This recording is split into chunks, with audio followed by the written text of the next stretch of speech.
Creating a new user within Globalscape's EFT software. I can create a user account simply by right mouse clicking on the site level, selecting new user.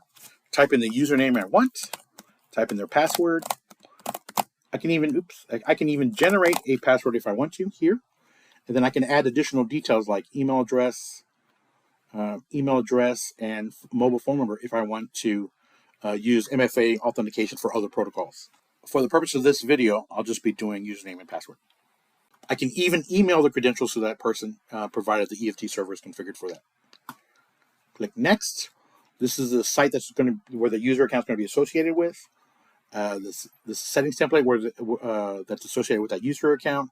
And then this right here is the Globalscape variable representation of where that user account folder is going to be located. So once this wizard is complete, the user account will exist under the USR folder and the username. And these are enabled by default, so that user account will have root access to their own folder, and they have permissions to that folder as well. If you need to assign additional permissions from like a security group point of view, you can do that by clicking here. Once I click Next, then the next thing is available to them is what protocols I want to advertise. In this case, I'm inheriting these protocols. These are enabled. If you notice this little link here, those are enabled at the settings template here. So it's going to inherit that information. If I wanted to turn that off on the individual user, I can do that by turning this one off. So this user account will just have SFTP authentication.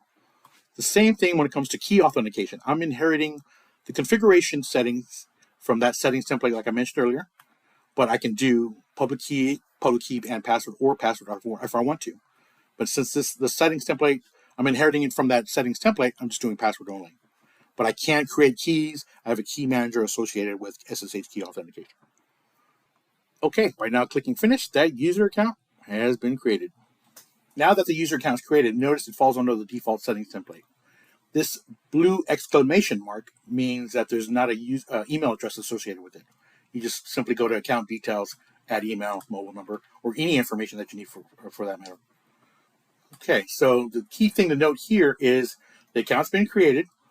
You can disable it here if you need to, or you can even have it set with a date expiration if you need to. But the key thing is, notice this, the home folder is now the USR/JB folder. That means that user has full access to that folder. That user cannot traverse into the directory structure or access any other folders unless your admin users deliberately set that up.